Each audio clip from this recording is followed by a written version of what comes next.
बारीक नजर ठेवणारा तुमचा हक्काचा लोकल न्यूज प्लॅटफॉर्म ठाणे दर्पण, ठाण्याचं खरं प्रतिबिंब।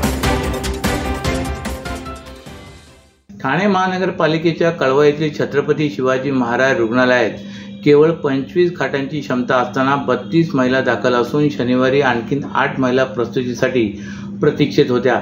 त्यामुळे प्रसूतीसाठी येणाऱ्या महिलांना ठाणे जिल्हा सामान्य रुग्णालय तसेच मुंबईतील KEM रुग्णालयात नेण्याचा सल्ला डॉक्टरांकडून देण्यात येत होता। या प्रकारामुळे गरोदर महिलांची दगदग झाल्याने नातेवाईकांमधून संताप व्यक्त करण्यात येतोय। ठाणे महापालिकेचे कळवा परिसरात छत्रपती शिवाजी महाराज रुग्णालय आहे। सुमारे 500 खाटांचे रुग्णालय आहे। येथे ठाणे महापालिका क्षेत्रातील नागरिकांबरोबरच भिवंडी, कल्याण, डोंबिवली आणि ठाणे ग्रामीण भागातील रुग्ण उपचारासाठी येतात। यामुळे या रुग्णालयात नागरिकांची मोठी गर्दी असते। रुग्णालयातील सेवा सुविधांविषयी सातत्याने तक्रारी येत असतानाच काल गरोदर महिलांना ठाणे जिल्हा सामान्य रुग्णालय तसेच मुंबईतील KEM रुग्णालयात नेण्याचा सल्ला डॉक्टरांकडून देण्यात येत असल्याचा प्रकार समोर आला आहे। रुग्णालयातील प्रसूतीगृहात केवळ 25 खाटांची क्षमता असताना इथे 32 महिला दाखल आहेत, तर शनिवारी आणखी 8 महिला प्रसूतीसाठी आल्या होत्या। मात्र जागा नसल्याने त्यांना ठाणे जिल्हा सामान्य रुग्णालयात तसेच मुंबईतील KEM रुग्णालयात नेण्याचा रुग्ण आणि त्यांच्या कुटुंबियांना त्रास सहन करावा लागला।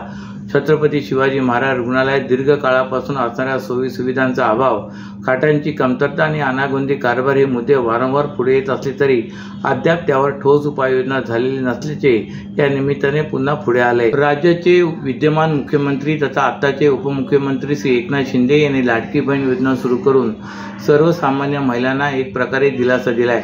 28 जून 2024 रोजी या योजनेला मंजुरी मिळाल्यानंतर जुलैपासून महिलांच्या खात्यात पैसे जमा होण्यास सुरुवात झाली। ऑक्टोबर 2024 पर्यंत राज्यभरात अर्ज करणाऱ्या लाडक्या बहिणीची संख्या 2,56,00,000 पोहोचली असून या सर्व महिलांना या योजनेअंतर्गत पैसे मिळत आहेत।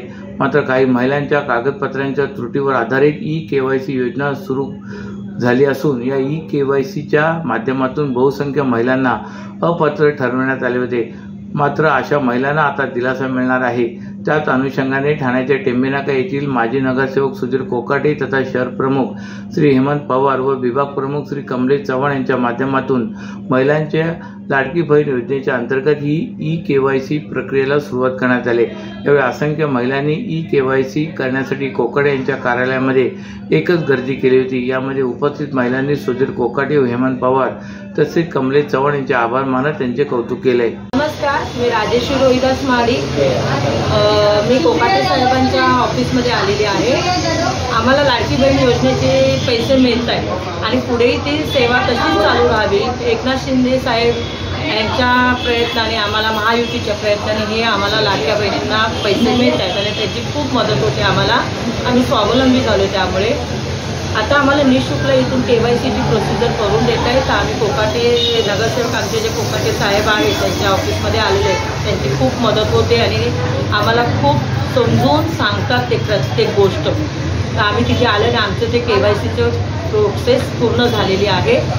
त्यासाठी आम्ही त्यांचे आभारी आहोत। धन्यवाद। ठाणे शहरात 40 ठिकाणी सुरू करण्यात आलेला आपला दवाखाना उपक्रम बंद पडला असून कंत्राटदार कंपनीने येथे काम करणाऱ्या परिचारिकांचे पगार थकवल्याने त्यांनी आमदार संजय केळकर यांच्याकडे न्यायाची मागणी केली। हे दवाखाने बंद पडल्याने त्याचा ताबा इतर व्यावसायिकांनी घेतल्याची देखील चर्चा आहे। शहरात 40 ठिकाणी सुरू असलेल्या या दवाखान्यांमध्ये काम करणारे कर्मचारी आणि परिचारिका बेरोजगार झाले असून त्यांना 6 महिन्याचा पगार देखील थकलाय। हा पगार मिळवून देण्याची मागणी या कर्मचाऱ्यांनी जनसेवक संवाद या कार्यक्रमात आमदार संजय केळकर यांच्याकडे निवेदन देऊन केले। याबाबत केळकर म्हणाले की आपला दवाखाना उपक्रम राबवण्यासाठी ठाणे महापालिकेने बंगळूर येथील मेडको नावाच्या कंपनीला कंत्राट दिले होते। ऑक्टोबरपर्यंत या कंपनीकडे कंत्राट होते, मात्र ऑगस्टमध्येच हे दवाखाने बंद पडले। तत्पूर्वी मागील 6 महिन्याचा पगार देखील कंपनीने कर्मचाऱ्यांना दिलेला नाही, त्यामुळे कर्मचाऱ्यांची दिवाळी देखील कोरडी गेले। या कंपनीला 56 लाखांचा दंड ठोठावण्यात आल्याचे प्रशासनाचे म्हणणे असले तरी ही कंपनी महापालिकेला दाद देत नाही। त्यामुळे महापालिकेने कंपनीकडून सर्व दंड वसूल करून कर्मचाऱ्यांचे रखडलेले पगार द्यावेत आणि संबंधित कंपनीला काळ्या यादीत टाकावे अशी मागणी केळकर यांनी केली। सर्व नागरिकांना आवाहन करण्यात येत आहे की सध्या डासांमार्फत पसरणाऱ्या डेंग्यू या आजाराचा प्रसार रोखण्यासाठी प्रत्येकाने पुढील प्रमाणे कार्यवाही करावी। डेंग्यू आजार एडिस इजिप्ती हा डास चावल्याने होतो. या डासांची पैदास साचलेल्या किंवा साचवलेल्या स्वच्छ पाण्यामध्ये होते. 8 दिवसांपेक्षा जास्त दिवस पाणी उघडे व साचून राहिल्यास त्यात डास अंडी घालतात. अंड्यांच्या अळ्या तयार होऊन पुढे डास तयार होतात. यासाठी आपल्या घरातील पाणी साठे उदाहरणार्थ बॅरल्स, पिंपे, टाक्या, हौद, रांजणे इत्यादी दर आठवड्याला रिकामे करून घासून पुसून कोरडे करून पुन्हा भरावे. 1 दिवस कोरडा दिवस म्हणून पाळावा. पाणी साठ्यांना घट्ट झाकणे बसवावीत किंवा जुनी साडी, चादर, धोतर यांनी बांधून झाकून ठेवावीत, म्हणजे डास त्यात जाऊन अंडी घालणार नाहीत. घराच्या गच्चीवर, आजूबाजूला, अंगणात कोठेही पाणी साचू देऊ नये. भंगार सामान उघड्यावर टाकू नये. उदाहरणार्थ टायर्स, प्लास्टिक सामान, कुंड्या, टाकाऊ वस्तू इत्यादी. अशा सामानात पावसाचे पाणी साठून त्यात डेंग्यूच्या डासांची पैदास होते. घरातील कूलर्स, फ्रीजच्या पाठीमागील ट्रे हे देखील वेळोवेळी कोरडे करावेत. लक्षात ठेवा, नुसत्या फवारणीने डास घनता कमी होत नाही, तर त्यासाठी डास पैदास ठिकाणे नष्ट करणे ही आपल्या सर्वांची जबाबदारी आहे. कोणताही ताप अंगावर न काढता जवळच्या शासकीय रुग्णालयात मोफत औषधोपचार घ्या. अशा प्रकारे नागरिकांनी सहकार्य केल्यास डेंग्यूचा प्रसार रोखणे सहज शक्य आहे. डॉक्टर जितेंद्र आव्हाड यांच्या मार्गदर्शनाखाली राष्ट्रवादी काँग्रेस शरदचंद्र पवार पक्ष आता कात टाकू लागलाय. गेल्या काही दिवसापासून राष्ट्रवादी शरदचंद्र पवार पक्षामध्ये प्रवेश करणाऱ्यांची संख्या वाढू लागली. काल सायंकाळी कळवा भागातील शेकडो कार्यकर्त्यांनी राष्ट्रवादी शरदचंद्र पवार पक्षात प्रवेश केलाय. यावेळी ज्या लोकांनी आमचा पक्ष सोडून सत्ता गाठले त्यांचे आम्ही पानिपत करू व कळव्यातील 16 नगरसेवक हे आमचेच असतील, असे जिल्हाध्यक्ष मनोज प्रधान यांनी सांगितले. राष्ट्रवादी शरद पवार पक्षाच्या कावेरी सेतू येथील कार्यालयात डॉक्टर जितेंद्र आव्हाड यांच्या मार्गदर्शनानुसार ॲडव्होकेट कैलास हावळे, कळवा ब्लॉक अध्यक्ष यांनी दीपावली स्नेहसंमेलन आणि नवनियुक्त जिल्हाध्यक्ष मनोज प्रधान यांच्या सत्कार सोहळ्याचे आयोजन केले होते. यावेळी जिल्हा कार्याध्यक्ष प्रकाश पाटील, ऋता जितेंद्र आव्हाड, नताशाताई जितेंद्र आव्हाड व माजी नगरसेवक प्रकाश बर्डे, माजी नगरसेविका वर्षा मोरे, युवक अध्यक्ष अभिजित पवार, युवक कार्याध्यक्ष राजेश कदम, श्रीकांत भोईर, प्रदेश प्रवक्ता रचना वैद्य, राजेश खारकर, अरविंद मोरे, सरचिटणीस राजेश साटम, महिला उपाध्यक्षा दीपा गावण, रीटा यादव, राजनाथ यादव, लालचंद्र यादव आदी यावेळी उपस्थित होते. यावेळी कळवा येथील सामाजिक कार्यकर्ते बाळा कर्लात, प्रशांत जाधव, सुरेश साळवे, साहिल यांनी त्यांच्या असंख्य समर्थकांसह राष्ट्रवादी शरदचंद्र पवार पक्षात प्रवेश केलाय. या सर्वांना मनोज प्रधान यांनी पक्षात प्रवेश दिलाय. या पक्ष प्रवेशानंतर माध्यमांशी बोलताना प्रधान यांनी कळवा हा भाग आमच्यासाठी अत्यंत महत्त्वाचा आहे. डॉक्टर आव्हाड यांचा हा मतदारसंघ आहे.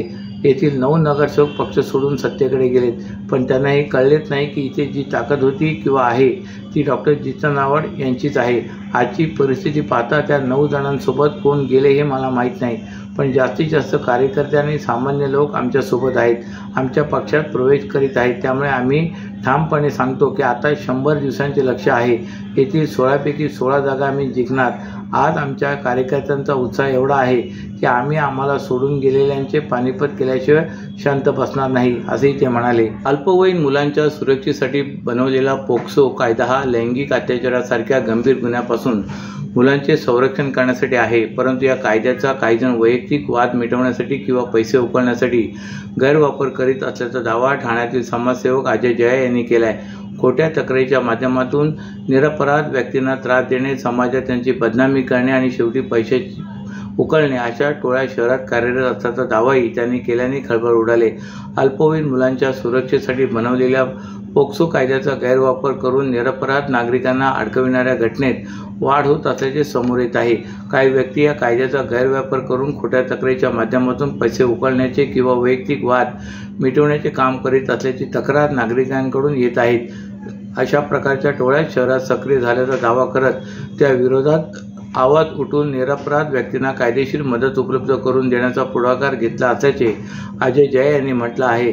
अल्पवयीन मुलांचे संरक्षण हे कायद्याचे मूळ उद्दिष्ट आहे, मात्र त्याच कायद्याचा वापर जर खोट्या आरोपांसाठी होऊ लागला तर ते केवळ कायद्याचा अपमान नाही तर समाजातील विश्वासालाही धक्का आहे, असंही जया यांनी सांगितलंय. अशाच नव्या आणि ताज्या बातम्यांसाठी ठाणे दर्पणच्या पेजला लाईक करा आणि फॉलो करायला विसरू नका.